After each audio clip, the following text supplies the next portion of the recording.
Les citoyens admettent aisément qu'il faut des chefs. Il faut des chefs et des administrations.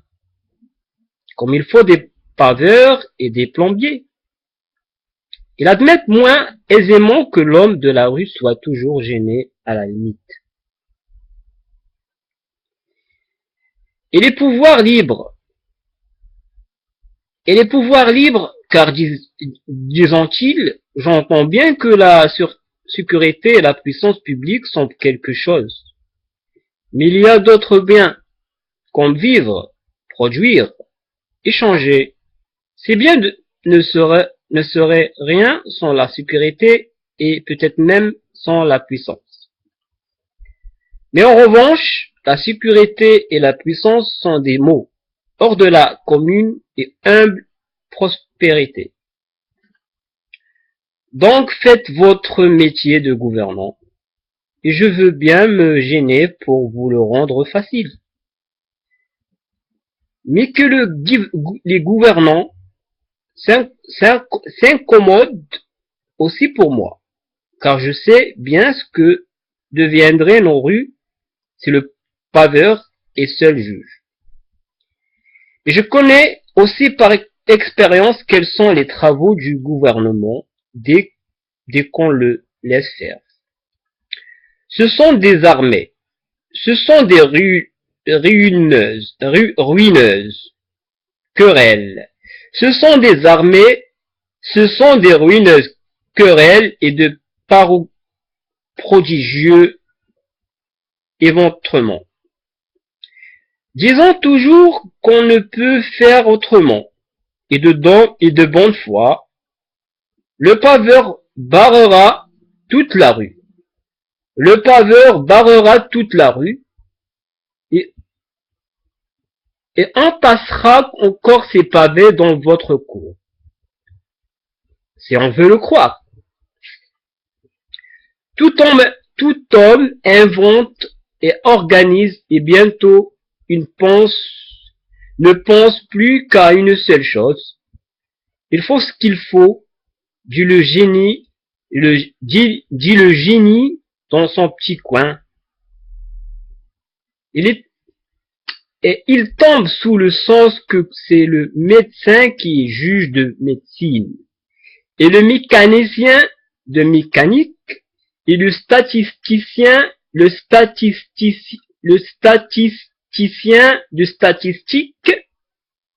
Dès que le payeur s'inspire de ce principe évident, il n'a plus qu'à faire ses paquets pour la maison des pauvres. À supposer que la maison des pauvres ne soit pas elle-même vendue par un huissier ayant obéi elle-même aux règles de la perfection, qui sont mortelles. Mais je veux suivre en ces conséquences absurdes un exemple qui n'est pas tout à fait imaginaire. Supposons un réseau de voies ferrées qui est permission de dépenser. Au nom du bien public, je laisse rouler les monstrueuses locomotives et les wagons qui sont comme des maisons, et je veux que l'équipe de nuit, à prix double, remplace les égaies très promptement arrachés.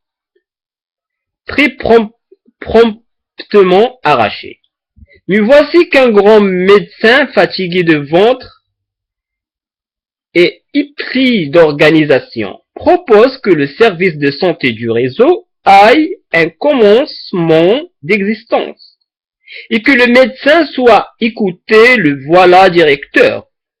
Et naturellement bien payé, son gendre sera sous-directeur, ses cousins seront inspecteurs des pansements et des brancards. Cela va de soi. Je les suppose tout compétents et actifs. Et c'est le pire de tout. Car premièrement, il y aura des postes de secours. Très bien pourvus. Des infirmiers et sous-infirmiers qui peut refuser cela. Qui peut refuser cela? La monstrueuse locomotive peut enlever les rails comme des pailles. Cela s'est vu. Sommes-nous prêts? Cette petite question qui fait prospérer les avions et les canons peut bien faire vivre aussi un bureau des catastrophes ferroviaires et dans ce même bureau, un sous-bureau des statistiques où l'on saura quels os sont le plus souvent rompus, combien de têtes, de poitrine et de ventre on trouvera en moyenne sur le ballast.